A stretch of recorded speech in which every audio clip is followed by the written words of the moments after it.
성경 여호수아 3장 7절부터입니다. 여호수아 3장 7절. 창세기, 출애굽기, 레위기, 민수기, 신명기, 그 다음에 여호수아죠. 여호수아 3장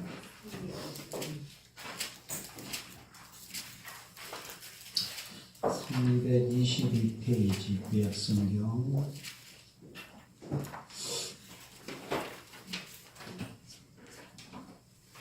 7절부터 13절까지 다 같이 한 목소리로 우리 통독하도록 합니다. 여호와께서 여호수아에게 이르시되 내가 오늘부터 시작하여 너를 온 이스라엘의 목전에서 크게 하여 내가 모세와 함께 있었던 것 같이 너와 함께 있는 것을 그들에게 알게 하리라. 너는 언약궤를 맨 제사장들에게 명령하여 이르기를 너희가 요단 물가에 이르거든 물간에 들어서라 하라. 여호수아가 이스라엘 자손에게 이르되 이리 와서 너희의 하나님 여호와의 말씀을 들으라 하고 또 말하되 살아계신 하나님이 너희 가운데 계시사 가나안 족속과 헷 족속과 히위 족속과 브리스 족속과 기르나스 족속과 아모리 족속과 여부스 족속을 너희 앞에서 반드시 쫓아내실 줄을 이것으로써 너희가 알아내라. 보라, 온 땅에 주의 언약궤가 너희 앞에서 요단으로 들어가니 이제 이스라엘 지파 중에서 각 지파에 한 사람씩 12명을 택하라. 온 땅의 주 여호와의 이름을 낸 제사장들의 발바닥이 요단물을 메고 멈추면 요단물 곧 위에서부터 흘러내리던 물이 끊어지고 한 곳에 쌓여 서리라. 아멘.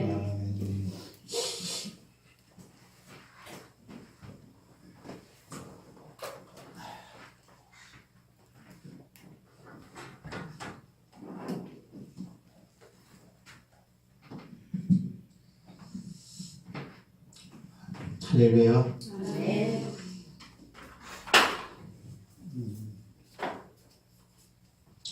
오늘 이제 이 본문 말씀은 이스라엘 백성들이 광야 40년의 생활을 마치고 그 다음에 가나안 땅에 들어가기 전에 바로 우리 서울의 한강처럼 요단강이 흘러서 막고 있는데 그 요단강을 지금 건너가는 그런 모습을 우리가 이제 본 것이죠. 오늘 이제 설교 제목은 이제 하나님께서 우리와 함께 하시면서 사역하신다. 그분이 우리와 함께 하는데 함께 하면서 가만히 계시는 것이 아니고 어떤 일을 행하신다. 이제 그런 뜻이 되어집니다. 그런데, 오늘 이제 그래서 여호수아서 3장 7절에서 13절까지인가요? 이럴 거예요, 아마요, 그죠? 그래서 함께 하시며, 그다음에 사역하신다. 일하신다라는 거죠, 이렇게. 우리가 그 창세기 6장에 보면 이런 얘기가 있어요. 창세기 6장, 몇 장이라고요? 6장. 창세기 6장 3장에 보면은 창세기 6장이면은 이제 창세기 3장에서 선악과를 따먹고 죄를 범하니까 죄를 범한 인간과는 하나님이 함께 할 수가 없죠. 죄인과는 하나님이 함께 할 수 없는 겁니다. 그래서 여기 보면은 나의 영이 이제는 사람과 어때요? 함께 하지 않겠다 이렇게 선언을 했어요. 이렇게. 죄인과는 하나님이 함께하지 않는 것이죠. 우리는 예수 그리스도를 믿음으로 의인이 됐기 때문에 하나님이 지금 함께하는 줄 믿으시기를 바랍니다. 그런데 하나님께서 이렇게도 말씀하시고 난 다음에는 그 다음에 쭉 역사를 보면은 노아와도 함께하시고 에녹과도 함께하시고 함께하는 사람과 같이 많이 있었어요. 즉 하나님과 함께하지 않지만 죄인과는 그런 와중에서도 하나님의 말씀을 따르고 하나님을 신뢰하는 사람과는 하나님께서 함께 하신 줄 믿습니다. 네, 함께 했다라는 그런 사실이에요. 하나님이 어떻게 함께 하시냐? 우리가 창세기 39장에 보면 이 창세기 39장이 뭐냐면은 야곱의 12아들이 있는데 12아들이 12아들 중에서 이제 그 요셉이 애국으로 팔려가는 그런 사건을 이제 경험하게 됐죠. 그 이야기는 뭐 우리가 이제 할 필요가 없겠고, 그래서 애국으로 풀려갔을 때 보디발 장군의 집에서 이제 하인처럼 지냈다고 말을 하고 있죠, 그렇죠? 근데 요셉이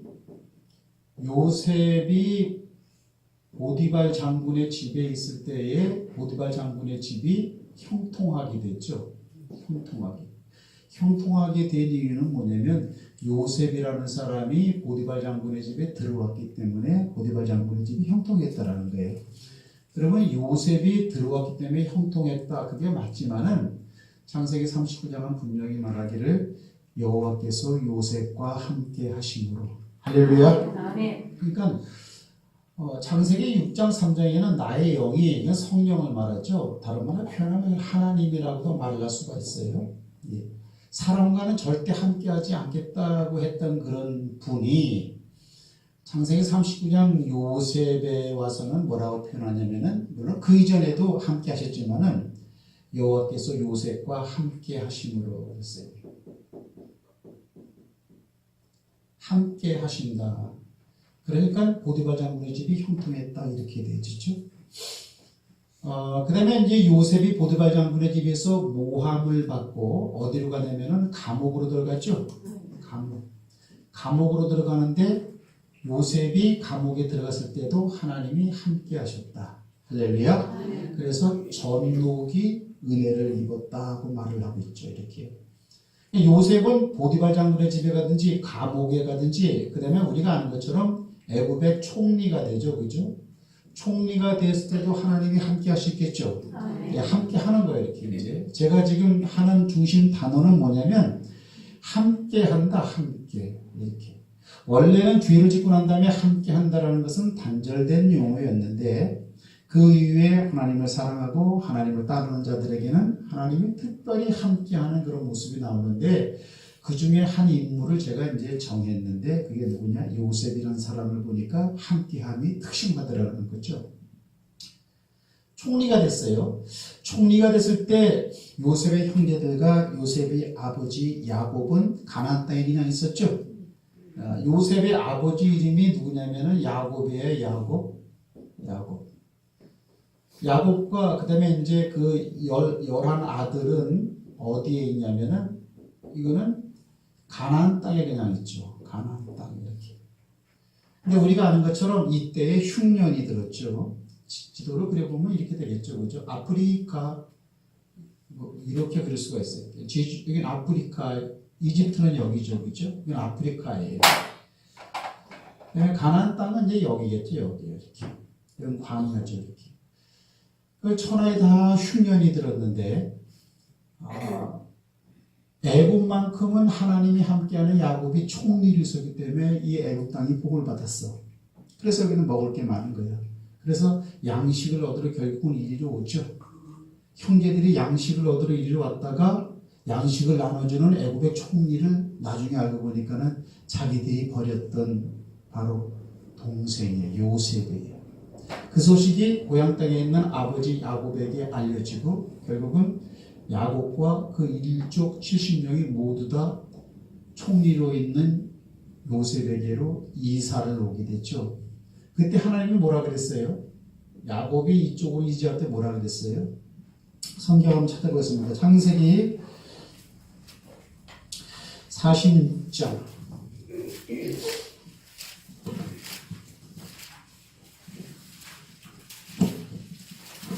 창세기 46장 74쪽.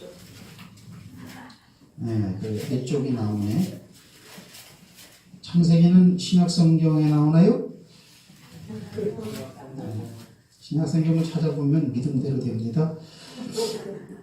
창세기 46장 4절 말씀 보겠습니다.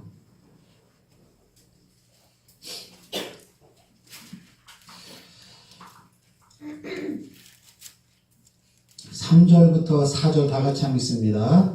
하나님의 이르시되 나는 하나님이라 아버지의 아버지니 애굽으로 내려가기를 두려워하지 말라. 내가 거기서 너로 큰 민족을 이루게 하리라. 내가 너와 함께 애굽으로 내려가겠고 정신이 너를 인도하여 다시 올라올 것이며 요셉이 그 손으로 내 눈을 감기리라 하셨더라.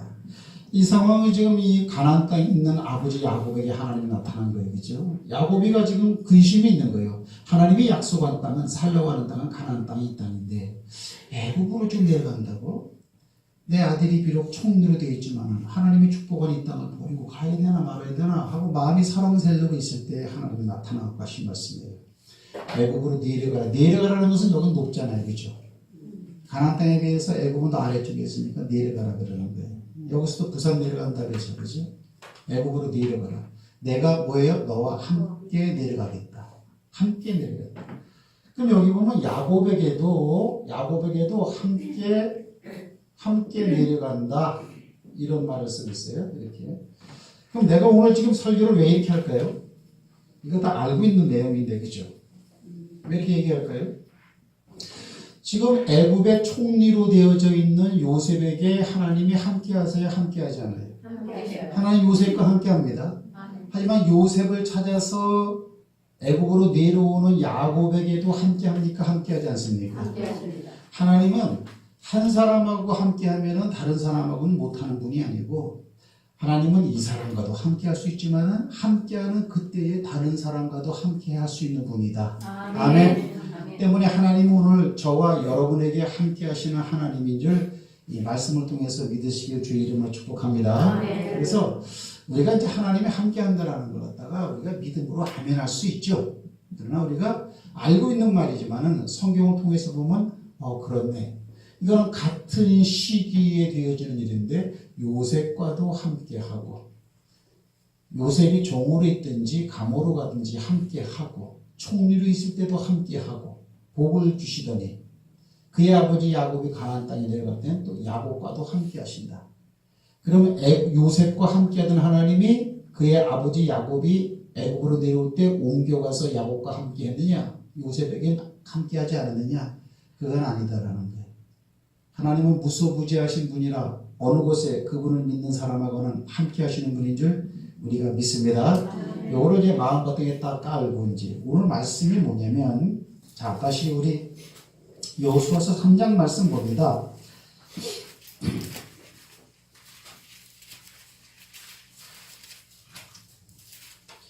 여호수아 3장에 보면 무슨 말을 하고 있냐면 7절 보면요. 7절에 여호와께서 여호수아에게 이르시되 내가 오늘부터 시작하여 너를 온 이스라엘의 목전에서 크게 하여 내가 누구와 함께 있던 것 같이 모세와 함께 있던 것 같이 너와 함께 있는 것을 그들로 알게 하리라. 할렐루야. 자, 중요한 말이 나와요. 오늘 7절이네, 그죠? 7절을 보면은 모세와 함께 했던 거와 똑같이 내가 너와도 함께 하겠다고 이렇게 말하고 있어요. 그러면 모세와 함께 했던 것처럼 너와 함께 한다라고 말을 하는 이때의 상황은 어떤 상황이에요? 이때 상황은 바로 요단강을 건너가기 전이죠. 요단강 도하 앞전자 앞두고 지금 하는 얘기라고 이렇게 해요. 그러면 지금 여호수아인데 여호수아와 함께 하시는 하나님이 일하세요? 일하지 않아요? 다시 여호수아와 함께 모세와 함께 했던 하나님이 오늘 여호수아와 함께 하는데 여호수아와 함께 하시면서 일하고 계시죠? 어떻게 일하고 계세요? 다리를 놓고 계세요?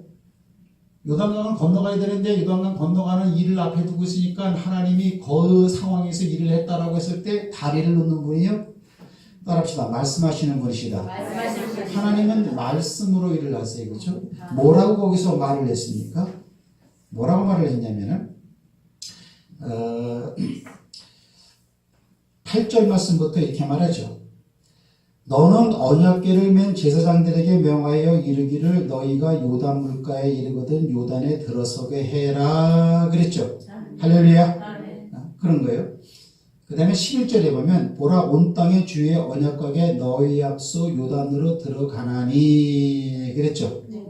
그 다음에 13절에 보면은 요단물에 들어가면 물이 땅 멈출 거다. 그리고 흘러내리던 물이 끊어지고 한 곳에 가서 쌓여 설 것이다고 말을 했죠. 하나님은 어떻게 말씀하시냐? 하나님은 어떻게 말해요? 말씀으로 이렇게 사역을 하신다라는 걸 기억하시기 바랍니다. 그러면 지금 여호수아에게는 그렇게 말씀하셨어. 그러면 모세와 함께 했던 것처럼이라고 했을 때 이건 언제를 말하는 거예요? 그러면 모세가 이스라엘 백성을 이끌고 홍해 바다를 건너기 전에 함께 했던 것처럼이라는 그런 얘기죠. 물론 모세하고는요 떨기나무 시내산에서 거기서도 함께 하고 그죠. 말씀 그 이전에 함께 하셨죠. 그런데 오늘 여호수아 3장 전후 맥락을 보면은 이게 지금 요단강을 건너가기 전에 함께 하시고 요단강을 건너가는 방법을 말씀하셨다라는 거죠. 근데 이런 것처럼 이미 모세와도 그런 식으로 함께 했다라는 사실이죠. 그런 거예요. 그러면 모세와 함께 하면서 여기서는 요단강을 건너갔지만 모세 때는 우리가 아는 것처럼 홍해를 건너갔잖아요. 그렇죠? 그 홍해를 건너간 사건이 어디서 나오죠? 출애굽기 14장이에요. 그죠? 그럼 출애굽기 14장에 모세와 함께 했던 하나님을 한번 봅시다. 출애굽기는 뒤로 가야죠. 창세기, 출애굽기 이렇게 되는 거예요. 그러면 한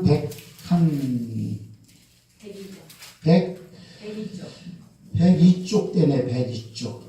102쪽. 여기도 이제 홍해 바다를 건너가기 전에 애국 군사들은 뒤에서 막 쫓아오고 죽이려고.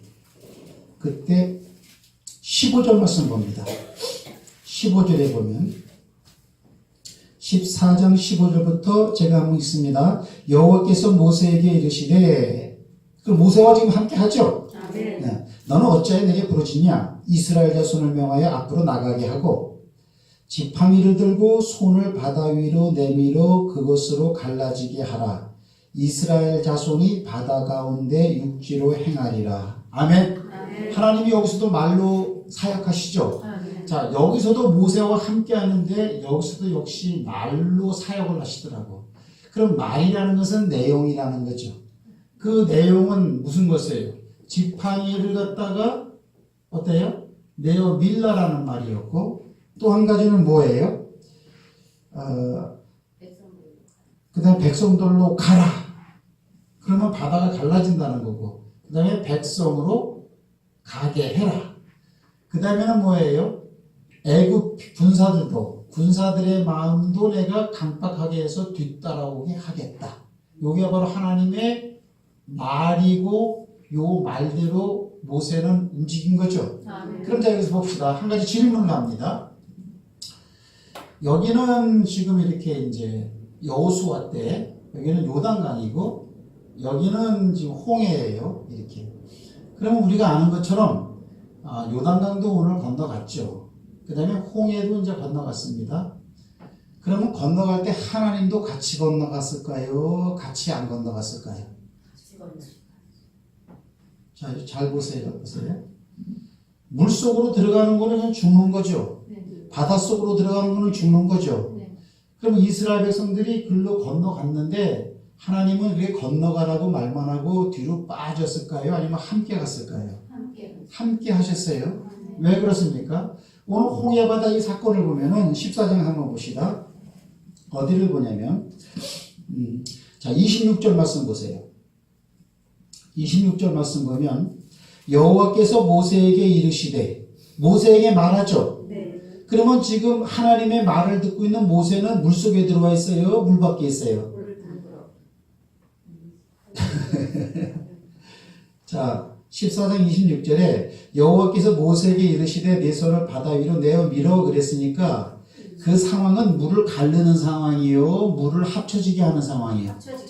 물을 합쳐지게 하는 상황이죠. 그러면 지금 물속에 들어와 있는 모세에게 하나님이 말씀하는 거죠.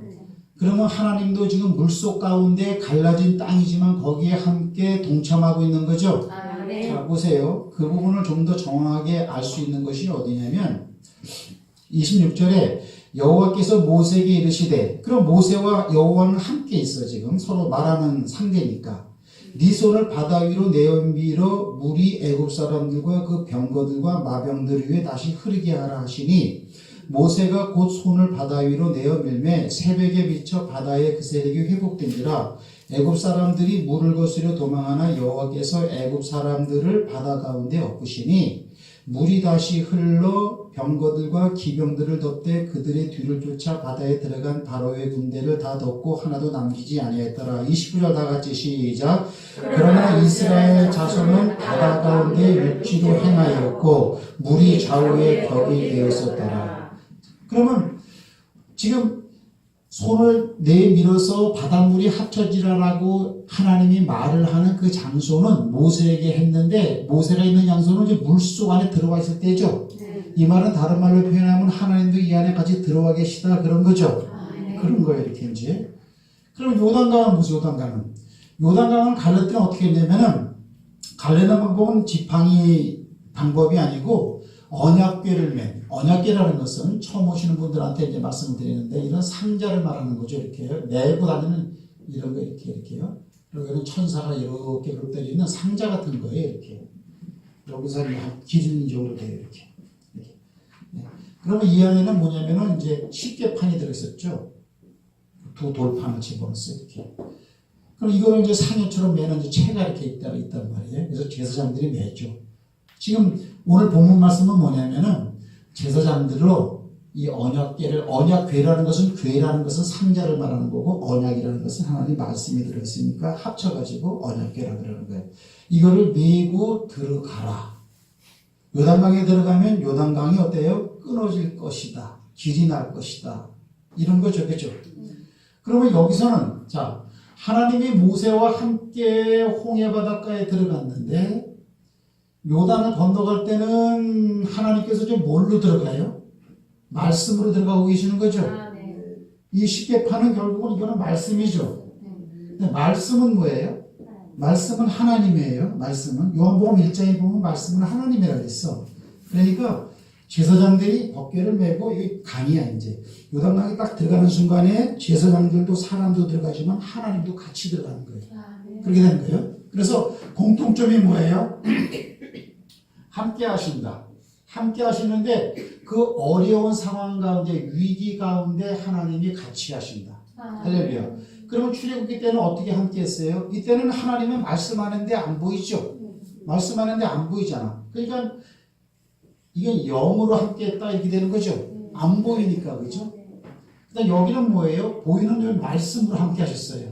그죠? 영도 하나님, 영으로 계시는 하나님도 하나님이고 말씀으로 계시는 분도 하나님이에요. 그렇게 되는 거 믿으시기 바랍니다. 그래서 하나님은 어떤 위기와 어떤 어려움이 있어도 택한 백성들과 항상 함께하는 그 사실을 꼭 믿으시기를 바랍니다. 이게 굉장히 중요하다는 사실이죠. 이제 그런 것이요.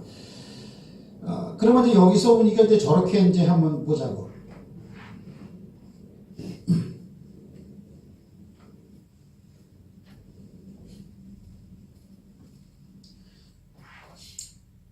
여기는 지금 구약 성경 얘기야 이렇게.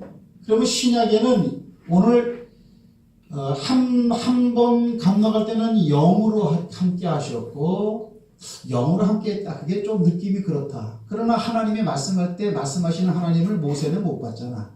이스라엘 백성들도 못 봤잖아요. 그죠? 그냥 말씀하셨고 함께 한 건 분명하잖아요. 그러면 영으로 계시는 거죠. 하나님 지금도 영으로 우리와 함께 하십니다. 이렇게. 때문에 요단강을 건너갈 때는 하나님이 말씀하셨는데 어때요? 말씀이 먼저 들어가더라고. 따라합시다. 우리보다 앞서서 들어가신다. 할렐루야. 하나님은 항상 우리한테 일을 하라고 할 때 우리가 그 일을 처음 하는 것 같지만 우리가 하기 전에 하나님이 먼저 글로 들어가십니다. 이 보여주는 시사하는 거가 굉장히 큰 거죠. 그러면 신약 성경에 와보면 어떤 일이 있느냐면은 요한복음 14장 16절에 이게 뭐라고 말하겠어요? 요한복음 14장 16절. 신약 성경으로 가봐야 돼. 우리가 이렇게 좀 말씀을 자꾸 들으면요. 말씀에 대한 믿음이란 게 생겨요. 그냥 설교를 듣고 그냥 예배를 드리면은 세월이 많이 지나가도 신앙이 잘 자라지 않는데요. 말씀을 자꾸 이렇게 믿어지게끔 드리면은 그것이 내 안에 믿어져 갖고 굳건한 기초가 된다는 사실입니다. 할렐루야. 요한복음 14장은 이제 성령님에 대해서 이야기하는 부분인데 거두절미하고 14절만 다 같이 한번 있습니다. 14장 16절이네. 죄송합니다. 16절 시작. 내가 아버지께 구하겠으니 그가 또 다른 보혜사를 너희에게 주사 영원토록 너희와 뭐요? 함께 하리라. 자, 14장 16절에 보면 뭐냐면 보혜사. 자, 보혜사라고 썼는데 보혜사라는 말하고 지금 동일한 단어가 칠판에 나오죠. 보혜사와 동일한 단어가 뭐예요? 영. 또 뭐예요? 여기 개혁성경은 신이라고 되어져 있거든. 나의 신이 영원히 하나님과 함께 하겠다. 영. 이건 같은 거죠. 같은 하나님인 줄 믿으시기 바랍니다. 요거는 구약성경에 하나님이 지금 영으로서 함께 했는데 보혜사 14장 16절에는 보혜사를 너에게 주사 영원히 너희와 함께 하겠대. 영원히 함께. 그럼 보혜사는 이게 지금 영이시니까 이게 성령이라 그래. 성령. 영은 안 보이잖아요. 그죠? 그 영이 뭡니까? 그러니까 어때요? 바람과 같은 거라고 그랬어요. 이렇게. 그러니까 바람은 있지만 바람이 부니까 시원하죠. 그러나 우리 눈으로 보일 수 없고 바람을 잡을 수는 없어. 그러나 꼭 있어. 바람이 안 보인다고 없다고 할 수 없는 것처럼 그 바람을 하나님이 만드신 줄 믿으시기 바랍니다. 그러니까 하나님이 만들어 놓은 피조물 중에서도 안 보이는 게 많아. 하물며 그런 것을 만드신 하나님은 안 보일 수도 있겠죠. 그러니까 안 보인다고 우리가 안 믿으면 안 되는 거예요. 보이는 것만 믿으면 안 되는 것이죠. 그래서 보혜사로 영원히 함께 하겠다라는 요런 말을 해주셔갖고 홍해를 건널 때에 영으로 모세와 이스라엘 백성과 함께 했던 그 사실이 오늘 완전하게 우리에게 이루어졌죠. 우리가 이때는 없었잖아. 그죠? 이렇게. 그 다음에 또 이제 뭐가 있느냐면은, 어디를 보시냐면요. 요한복음 1장 1절에, 우리가 다 아니까 이제. 요한복음 1장 1절에 이 내용이 뭐예요? 태초에 뭐예요? 말씀이 계신다. 그래서 말씀이 이 말씀이 하나님과 하셨으니 이 말씀은 곧 뭐라? 하나님이라고 이렇게 말했어요. 하나님 이렇게요. 그런데 말씀이 뭐예요? 육신되어서 우리 가운데 아이로 오신 분이 있어요. 그분은 예수님이죠. 말씀이 육신되어 오셨다. 그분 예수님이에요. 이렇게. 그 다음에 또 뭐냐면은 내가 너의 이름 말이 뭐예요? 영이라 그랬죠. 이거는 요한복음 6장 63절이에요. 내가 너의 이름 말이 영이요 그랬단 말이에요. 그럼 우리가 하나님 할 때 우리가 성부, 성자, 성령이라고 그러죠. 그래 말씀 안에 성부, 성자, 성령님이 거하시는 줄 믿으시기 바랍니다. 아까 여기도 보면은 법궤가 들어가고 있죠. 법궤는 그 안에 말씀이 들어있죠. 말씀이 들어갔다라는 것은 결국 뭐가 같이 갔다? 하나님이 함께 했다라는 그런 사실이 되어지는 거예요. 자, 그렇기 때문에 여기서 중요한 것은 뭐냐면 우리가 하나님의 말씀과 함께 동행하면은 새 하나님이 함께 동행한다 이렇게 의지를 하면 되는 겁니다. 할렐루야. 그래서 성령 충만을 받기 위해서 또 성령님이 말씀하시는 신령을 들으려고 노력하는 것도 중요하죠. 하지만 하나님의 말씀을 대할 때 이 말을 하나님이 하시는 줄 믿고 예수님이 하는 줄 믿고 성령님이 하시는 말씀으로 믿으시기를 바랍니다. 자, 그래 되는 거예요. 그러면 이제 여기서 저걸 한번 생각해 보자고. 이 말씀이 굉장히 중요하죠. 근데 예수님의 이 말씀을 갖다가 제대로 받지 못하면 어떤 결과가 드러납니까? 요한복음 6장 가봅시다. 요한복음 6장에 예수님이 뭐라고 말씀하시냐면은 아주 그 어려운 얘기를 해요. 이게 말씀 내용인데 48절 말씀 봅니다. 48절에 보면은 내가 곧 생명의 떡이로다. 그죠? 그 다음에 또 그 생명의 떡이 뭐예요? 51절에 보면 뭐라고요? 나는 하늘로서 내려온 산떡이니 사람이 이 떡을 먹으면 영생하리라. 나의 줄 떡은 곧 세상의 생명을 위한 내 살이다. 예수님의 살이 뭐라고요? 예수님의 살이 결국은 생명의 떡이 된다 이렇게 말하는 거죠.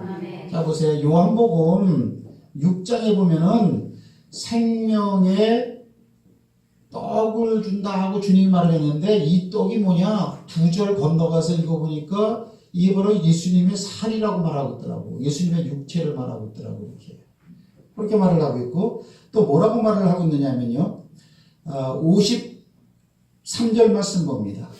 53절에 보면은 시작. 예수께서 이르시되 내가 진실로 너에게 이르노니 인자의 살을 먹지 아니하고 인자의 피를 마시지 아니하면 너희 속에 생명이 없는. 또 뭐를 마시지 않으면 안 돼요? 피를 마시면 안 된다 그래요. 피.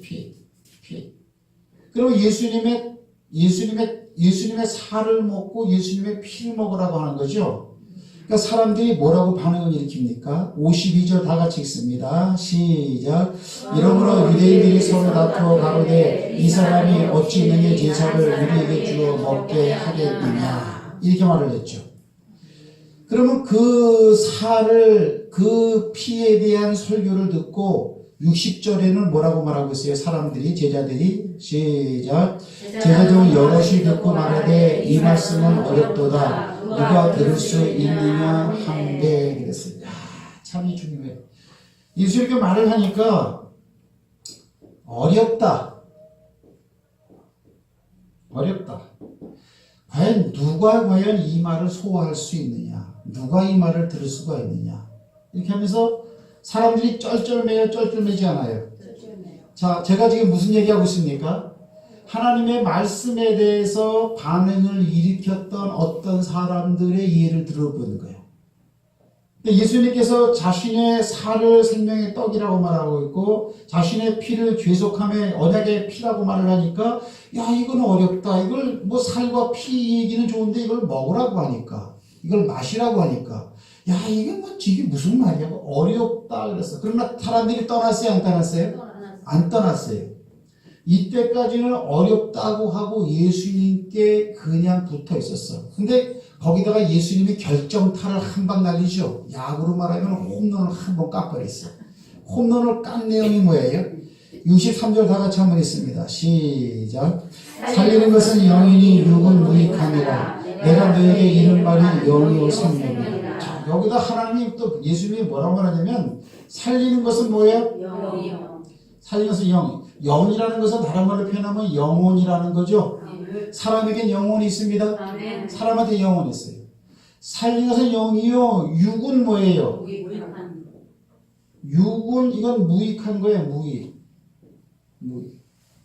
자, 칠판을 다 보시기 바랍니다.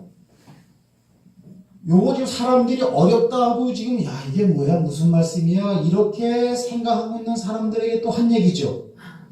살리는 것은 영이니 육은 무익하다. 그럼 육이라는 것은 뭐예요? 육체를 말하는 거란 말이에요.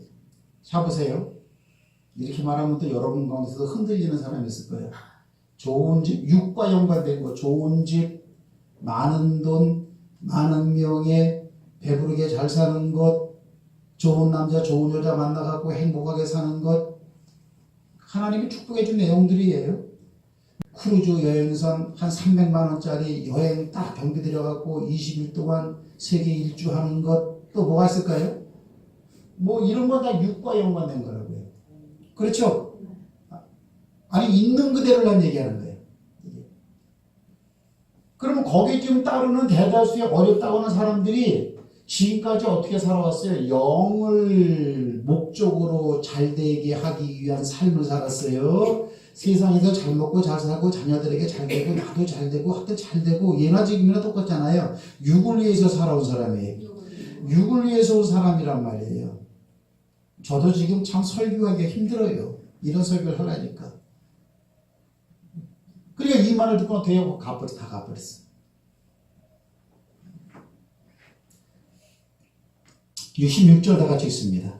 63절에서 그 얘기를 하니까 66절 시작. 그때부터 그의 제자들에서 많은 사람이 떠나고 다시 그와 함께 가지 아니하더라. 요 말을 듣고 그 다음에 다 가버렸어. 다 가버렸어. 요 말을 할 때는 어렵다. 피와 살을 얘기할 때는. 그러나 세상에, 한마디로 말하면 세상에 보이는 것, 잘 나가고 출세하는 그런 사람들처럼 살고 싶은 마음, 그건 안 좋은 거예요. 이렇게 말하니까 나는 지금 세상 것 버리라는 건데 한마디로 말하면 힘들어서 안 되겠다 하고 가버렸다라는 거죠. 이렇게. 그러면 요것이 자, 요것이 지금 말씀이고, 이거 말씀의 내용이죠. 요것이 지금 말씀이에요. 말씀. 자, 요 말을 갖다가 받아들이고 품지 못하니까 스스로 떠나는 거죠. 네. 떠나는 거는 함께하지 않는 것과 연관된 거죠. 아, 네. 설교를 할 때 하나님의 말씀을 전하는데 여러분이 전해도 마찬가지야.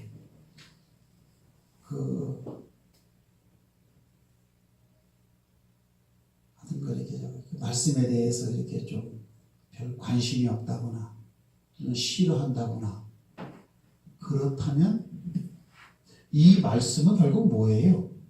돌리고 돌리면 이거라 그랬잖아. 그죠?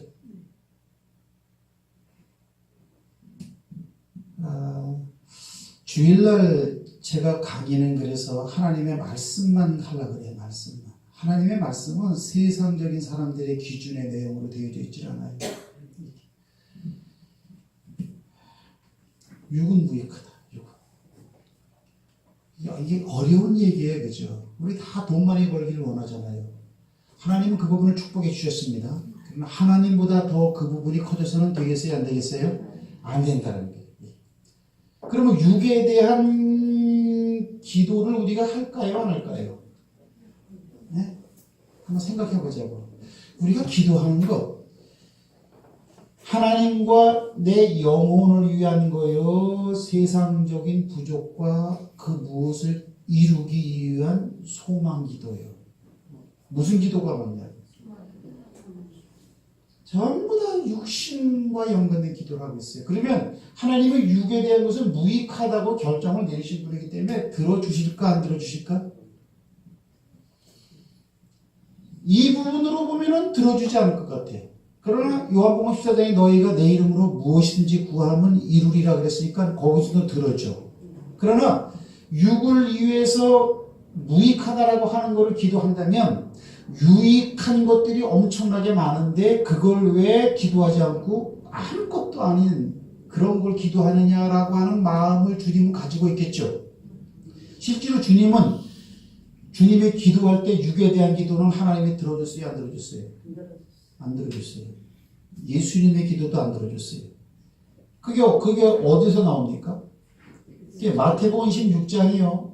마지막 예수님이 십자가에 못 박혀 죽을 때 뭐라 그랬어요? 아버지여 아버지여 할 수 있거든 이 잔을 내게서 옮기시옵소서. 이 잔을 옮기라는 것은 뭐냐면 죽는 거 싫다라는 거예요. 육신을 위한 기도였다고 이렇게. 근데 그 기도를 몇 번 했어요?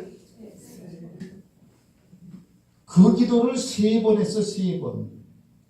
마태복음 26장 봅시다. 말씀을 마치겠습니다. 오늘 일찍 끝내드릴게요. 우리가 좀 하나님의 말씀대로 살다가 죽어서 아버지 앞에 딱 서보자고 그러면 기가 막힐 거예요.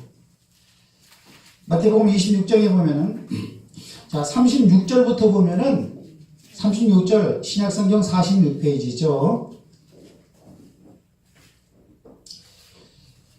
이에 예수께서 제자들과 함께 겟세마나라 하는 곳에 이르러 제자들에게 이르시되 내가 저기 가서 기도할 동안에 너희는 여기 앉아있으라 하시고 그죠?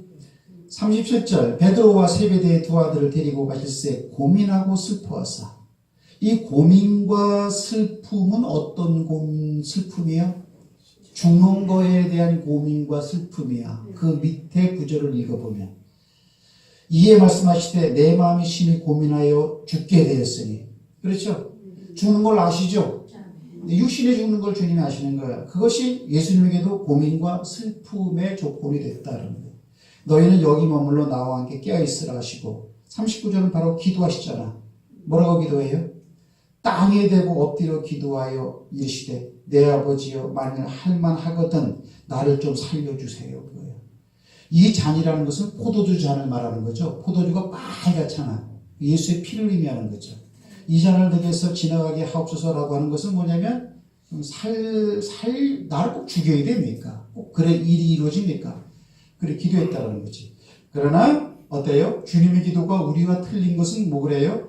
내 원대로 마시고 아버지 원대로 되기를 원하나이다. 그럼 이때 아버지가 응답해 줬어요? 안 해줬어요? 응답을 안 했어, 하나님께서. 응답을 안 했으니까 그 뒤에 두 번째 똑같은 기도를 또 했지. 그렇죠?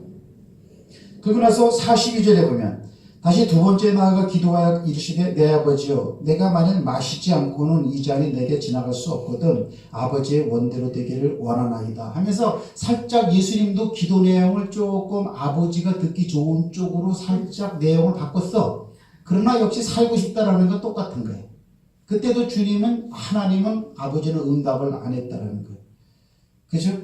그 다음에 44절에 보면 또 저희를 두시고 나아가 세 번째 동일한 말씀으로 기도했어. 그때 아들아 아들아 사랑하는 아들아 내가 네 기도를 들어줬다. 이런 응답은 없어요. 이렇게.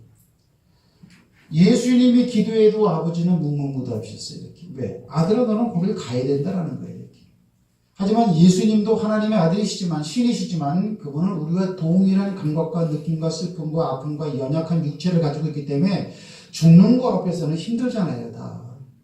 그 예수님을 우리하고 틀린 어떤 특별한 존재로 아주 인내를 잘하고 팔을 잘라도 눈 하나 꼼짝 안 하시는 분이고 그렇게 생각하면 안 된다는 거지. 나하고 똑같다는 거예요. 똑같다는 거예요.